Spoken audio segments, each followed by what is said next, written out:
বন্ধুরা, সামনেই আসছে শ্রাবণ মাসের অমাবস্যা তিথি অর্থাৎ হরিয়ালি অমাবস্যা, এবং এই বছর এই তিথিটিতে থাকছে সূর্য গ্রহণের প্রভাব। যদিও ভারতবর্ষ তথা বাংলাদেশে এই গ্রহণ দৃশ্যমান হবে না, তথাপি 12টা রাশিতেই পৃথিবী জুড়ে মানুষজনের মধ্যে এই গ্রহণের প্রভাব কিন্তু পড়বে। এর জন্য আজকের বলা উপায়গুলো এই অমাবস্যা তিথিতে অবশ্যই আপনারা করতে চেষ্টা করবেন। আপনাদের সকলকে জানাই সহজ ভাষায় ধর্মকথার এই নতুন পর্বে সুস্বাগতম। বন্ধুরা, সহজ ভাষায় ধর্মকথা মানে জটিল সমস্যার সহজ সমাধান, হাতের কাছে থাকা দ্রৌপদী। চ্যানেলটিকে যদি এখনো সাবস্ক্রাইব করে না থাকেন অনুগ্রহপূর্বক সাবস্ক্রাইব করুন এবং পাশে থাকা বেল বাটনটা আজই ক্লিক করে দিন, যাতে পরবর্তী ভিডিও নোটিফিকেশনগুলো মিস না হয়ে যায়। বন্ধুরা, অমাবস্যা তিথিটি শুরু হয়ে যাচ্ছে 11ই আগস্ট 2026 রাত্রি 1টা 38 থেকে এবং থাকবে পরের দিন অর্থাৎ 12ই আগস্ট 2026 বুধবার দিন রাত্রি 11টা 37 পর্যন্ত। উদয় তিথি অনুযায়ী এই বছর আমরা 12ই আগস্ট 2026 বুধবার দিন শ্রাবণ মাসের অমাবস্যা অর্থাৎ হরিয়ালি অমাবস্যা পালন করব। বন্ধুরা, এই দিন সকালবেলা ঘুম থেকে উঠে যদি সম্ভব হয় গঙ্গায় গিয়ে স্নান করতে পারেন। যাদের পক্ষে সম্ভব না তারা বাড়িতেই স্নানের জলের সাথে গঙ্গা জল মিশ্রিত করে স্নান করুন। এই অমাবস্যা তিথিতে গঙ্গা স্নানের বিশেষ মাহাত্ম্য আছে, দান পুণ্যের বিশেষ মাহাত্ম্য আছে। বন্ধুরা, এই দিন দেবাদিদেব মহাদেবকে বিশেষভাবে ফলের রস দ্বারা অভিষিক্ত করবেন।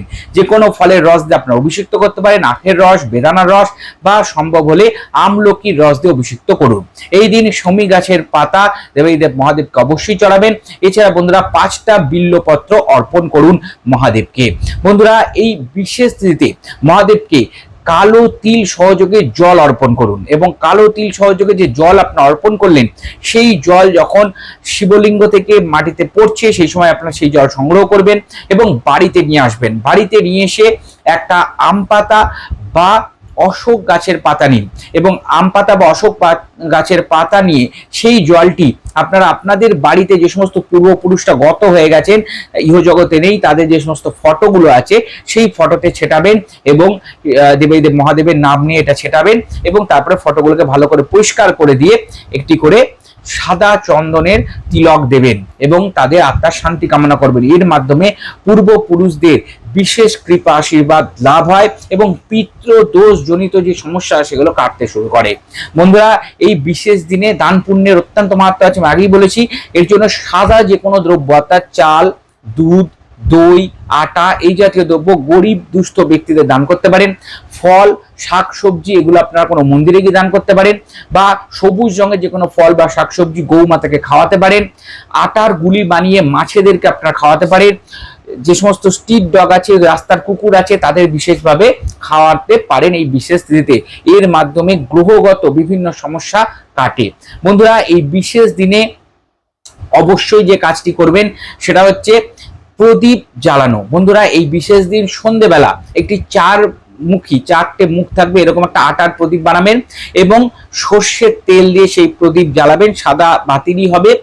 দেবাদিদেব মহাদেবের সামনে বাড়িতে যেখানে আপনাদের ঠাকুরের আসন আছে সেখানে এরকম স্থানে আপনারা এটাকে জ্বালাবেন এবং তার মধ্যে কিছু পরিমাণের সবুজ মুগ ডাল, কাঁচা মুগ ডাল দিয়ে দেবেন।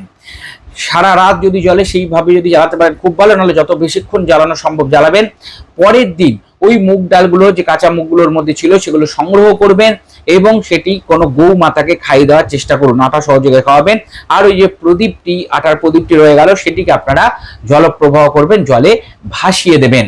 বন্ধুরা, এর মাধ্যমে বড় বড় সমস্যা, গ্রহগত ডিস্টারবেন্স কিন্তু কেটে যায়, জীবনের পথ সুগম হয়।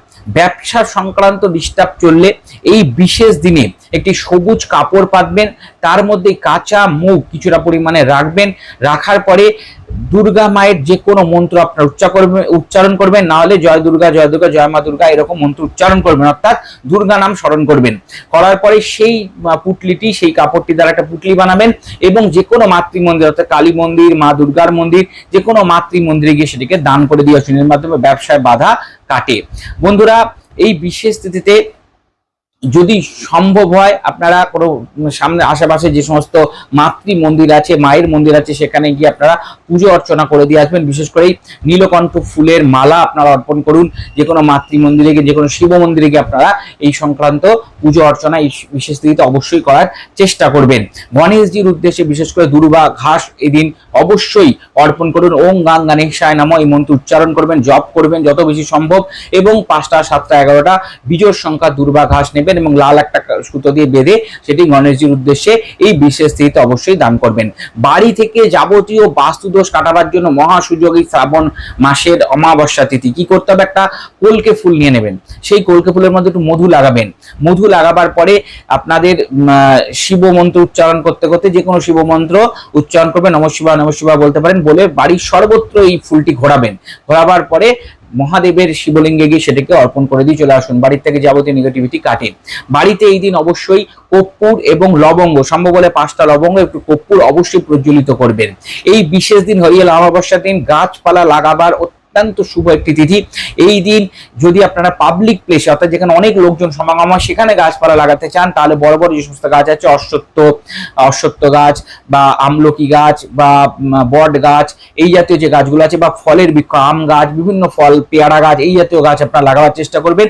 এবং যত গাছটি বড় হবে তত কিন্তু আপনাদের বাধা বিঘ্ন জীবন থেকে কাটবে। আর বাড়িতে যদি গাছ লাগাতে চান তাহলে তুলসী গাছ এদিন নিয়ে এসে লাগান, বেল গাছ নিয়ে এসে লাগাতে পারলে খুব ভালো। এছাড়া অপরাজিতা ফুলের গাছ, নীল হোক বা সাদা হোক, অবশ্যই নিয়ে এসে লাগাবার চেষ্টা করবেন। এর মাধ্যমে দুর্ঘটনার সমস্ত রকমের সম্ভাবনা হ্রাস পায়, বাড়ির থেকে হঠাৎ বিপর্যয় কেটে যায়। এই বিশেষ তিথিতে সবুজ রঙের বস্ত্র পরিধান করার বিশেষ মাহাত্ম্য থাকে, তাই অবশ্যই এদিন সবুজ রঙের বস্ত্র পরিধান করবেন। আর বন্ধুরা, যদি বড় বড় কোনো সমস্যা আপনাদের জীবন থেকে পিছু না ছাড়িয়ে কোনো রকম ভাবে বাধা বিঘ্ন না কাটে, তাহলে মহা সুযোগ আপনাদের জন্য। এই দিন একটা সবুজ কাপড় পাতবেন, তার মধ্যে জব নেবেন, 400 গ্রাম মতন জব ওর মধ্যে নিয়ে নেবেন। নেওয়ার পরে ওটিকে একটা পুটলি করে মাথার উপরে অ্যান্টি ক্লক ভাবে, অর্থাৎ ঘড়ির কাঁটার বিপরীত দিকে 8 বার ঘোরাবেন এবং আপনার আশেপাশে যে বট গাছ আছে, বটবৃক্ষ আছে, তার নিচে গিয়ে সন্ধেবেলা রেখে দিয়ে আসবেন। অর্থাৎ সূর্য অস্ত যাওয়ার পরে আপনি এটিকে রেখে দিয়ে আসবেন। এর মাধ্যমে কিন্তু জীবনের বড় বড় সমস্যা কাটে এবং বাধা বিঘ্ন হ্রাস পায়। বন্ধুরা, এই ধরনের ভিডিও যদি আপনার ভালো লেগে থাকে তাহলে চ্যানেলটিকে অবশ্যই সাবস্ক্রাইব করে পাশে থাকা বেল বাটনটা ক্লিক করে দিন, যাতে পরবর্তী ভিডিও নোটিফিকেশনগুলো মিস না হয়। আর আজকের পর্বটা যদি ভালো লেগে থাকে অবশ্যই একটা লাইক দিয়ে আমাকে উৎসাহিত করুন। সকলে ভালো থাকবেন, সুস্থ থাকবেন। দেখা হবে পরবর্তী পর্বে। নমস্কার।